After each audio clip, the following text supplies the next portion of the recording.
removed the shoulders, both shoulders, right here, in the rib cage.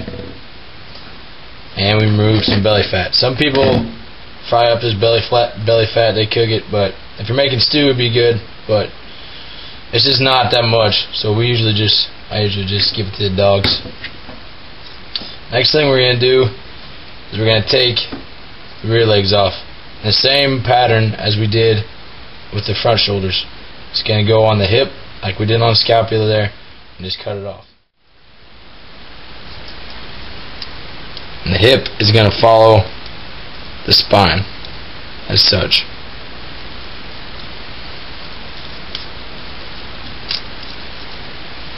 And it'll just come right off, just like that. Once again, making sure you have no innards left in there. If you do, just get them off.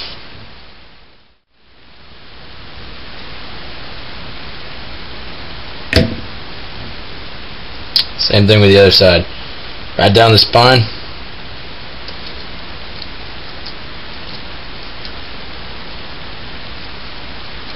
And just pop the hip off.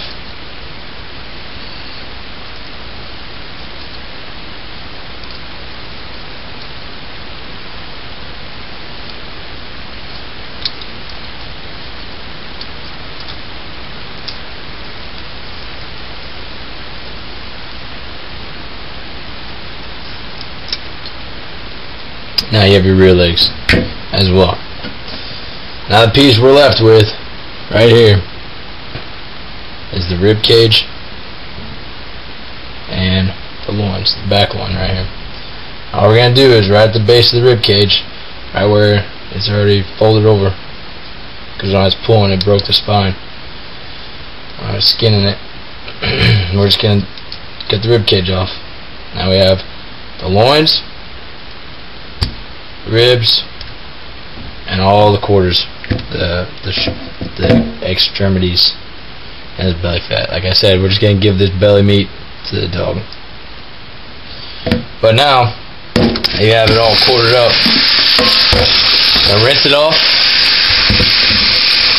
As you can see, the water is a little bloody. Just keep rinsing it off until the water just stays normal, clear.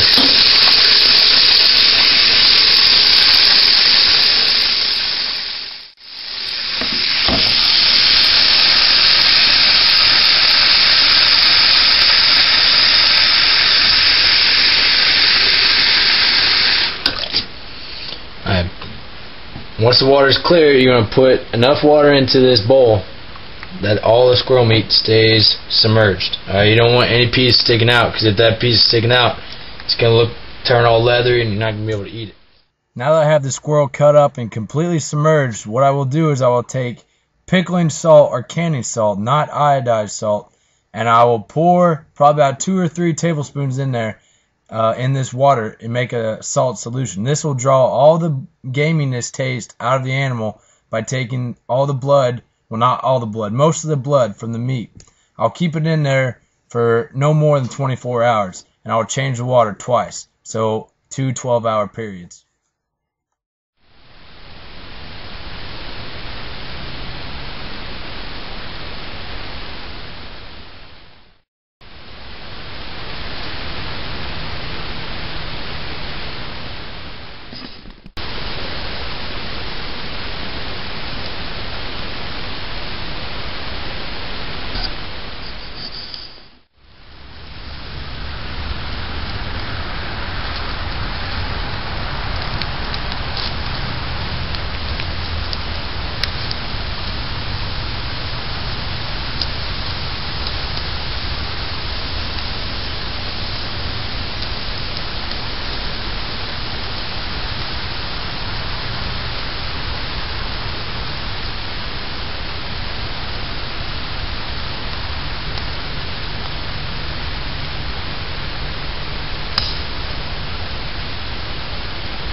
Now the squirrel is very hard to see in this frame, but it's coming down this tree and it gets to a spot where I can safely engage it with the 22. So I shoot, and the very first shot is a headshot. What happens when you hit an animal in the head, the body clenches up, and with the squirrel in his claws, they clench up and they stay hanging to the tree. So I put another round into the squirrel to make him fall down.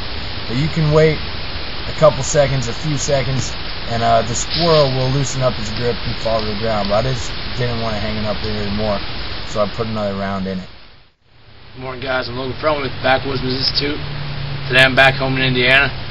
I got some time off from the Marine Corps, and I decided to come down here and go hunting, go squirrel hunting. I took my fiance yesterday. We got one, and I went today by myself. She had to sleep in, and then I got one myself. And I tell you what, it's a lot harder to videotape yourself hunting than it is just to go out and go hunting. It's a lot harder. I don't know what they sense, but they sense something's good. So, but anyway, what I got here, I got a Marlin. It's called a Golden. I'm reading it off right here. Golden 39A Mountie. So I don't know. It's a 22. It shoots long rifle and it shoots shorts. I'm shooting 22 caliber shorts from CCI. They do extremely good. When using a low velocity round, shot placement is key. Right? So you either need to take a headshot or be able to place it into the rib cage. But I prefer headshots.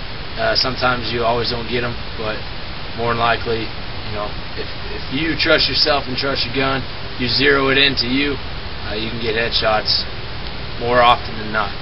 But yeah, today we just got some squirrel hunting. Like I said, I got one, but we had a good time, and I haven't been squirrel hunting in probably a year or two. And squirrel hunting is definitely a good foundation to start all of your other hunting. I remember when I was a kid, the very first type of hunting I did actually in the woods was squirrel hunting. I took a 410, and as a kid with my dad next to me and me shooting my first squirrel, it was the best feeling in the world. I don't know, that's just might be me, but to get kids interested in hunting, squirrel hunting is a very good stepping stone. You take a low caliber rifle like this 22, or you take a shotgun that they can manage, like a 410 or a 20 gauge. But I hope you guys, through this video, I hope you guys learned a lot from it. Basically, squirrel hunting it's not that big, it's not that hard. You can get out in the woods, you can get some squirrels. So I recommend going out there if you haven't already. It's an awesome time.